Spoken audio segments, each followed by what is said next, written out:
Laban was the father of Leah and Rachel and father-in-law of Jacob. He was the brother of Rebekah, wife of Isaac and son of Bethuel, the wire. Therefore, besides Jacob's father-in-law, Laban was also his uncle. In Hebrew, the name Laban probably means white, and in this video, you will know the true story of Laban in the Bible. Laban lived in Aram, the main city of the Padan-Aram region in Mesopotamia. Remember that Laban's father, Bethuel, was the son of Nahor, the brother of Abraham. This part of the family remained in Aram after the immigration of Laban and Lot after the death of Willow. It was in the lands of Laban that Isaac and Jacob found their respective wives. Isaac, as we know, married Laban's sister, Rebekah, while his son Jacob married the two daughters of Laban, Leah, and Rachel. Thus, Laban first appears in the Bible in the episode in which Abraham sent his servant Aram to find a wife to his son Isaac. On this occasion, Laban's greedy character has already been revealed.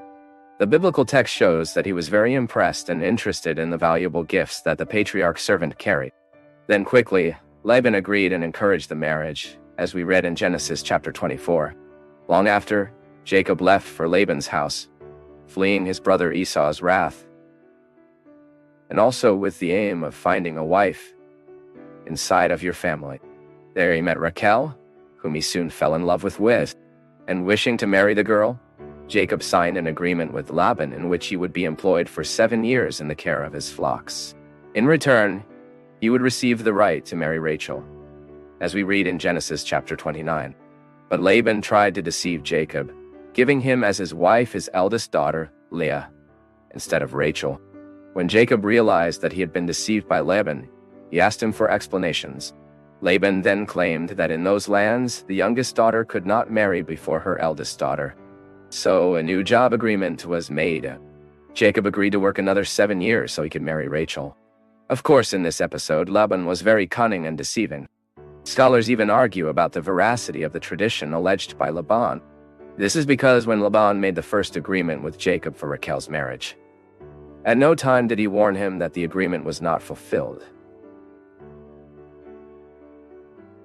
If his eldest daughter was still single when the time was to be honored. Also, it seems strange that Jacob didn't know this custom after 7 years living in Laban's house, as it is a fact that the biblical text shows Jacob surprised and outraged for marrying Laban's daughter he didn't love. But in any case, although perhaps there was even this customary having to get married before the youngest, it is clear that Laban's main goal was to take advantage of Jacob, as he quickly took care of proposing a new agreement to explore Jacob for another 7 years. Later, Jacob wanted to leave Laban's house and return to his land, but Laban didn't want him to leave. The truth is that the greedy Laban believed that he had prospered because of Jacob's presence in his lands. Then he proposed to hit a salary with Jacob from his flock. Laban sought an agreement that thought it was lucrative for himself, in which it was agreed that certain animals would belong to Jacob. But Jacob prospered a lot, and his herd grew beyond the herd of his father-in-law, even with Laban alternating sometimes of the agreement. Finally, as we read in Genesis chapter 31, realizing that Laban felt harmed to hear that the children of Laban said that he had enriched at the expense of his father, Jacob gathered his family, his flocks, and his servants, and returned to Highland after 20 years of service in Aram. But unlike the other children of Laban, Leah and Rachel believed that Laban had bowled to all of them to satisfy their greed. In Genesis chapter 31, verse 15, they acknowledged that they had been unfairly used by their own father as coins of exchange to get more goods. So when Laban learned that Jacob had left, he promptly endeavored to pursue him along the way. But during his endeavor, God warned him not to do any evil to Jacob. Even so, when Laban reached Jacob, he accused him of forcing his daughters to accompany him and stolen his idols. But none of this was true. Leah and Rachel did not leave with Jacob forcibly. In addition, Jacob had not stolen the idols of his father-in-law's house. The person responsible for this was Rachel, and her husband didn't even know what she had done. It is clear in the biblical text that Laban considered theft of his home idols something very serious. He even searched Jacob's camp in search of these objects, and Jacob himself confirmed that the person who had stolen the idols was dignified of death. The Bible provides no further explanations about why Rachel stole the idols of Laban's house, but recent archaeological discoveries shed a little light on this episode. Newsy's tablets reveal that these idols, called in the Bible of teraphims, were usually small statuettes that, besides having a religious meaning when supposedly proving protection and fertility to the family, they also had an important legal value. This is because the possession of these idols guaranteed the leadership of the family and the right to inheritance.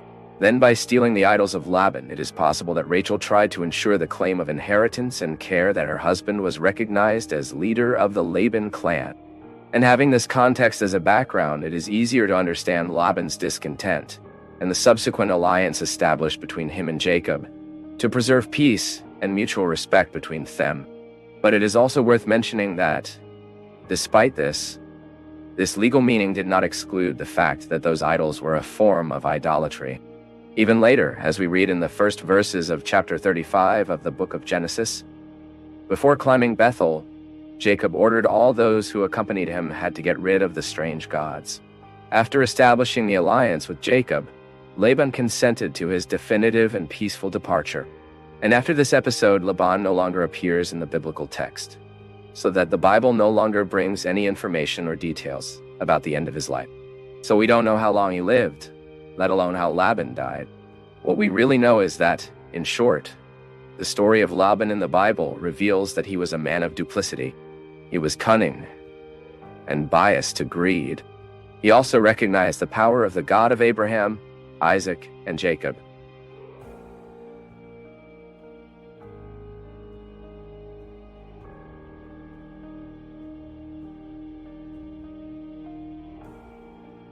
It's been a pleasure having you with us on Path of Faith. We value your feedback, so please share your thoughts in the comments, give us a thumbs up, share this video with others, and hit the subscribe button to stay connected with us.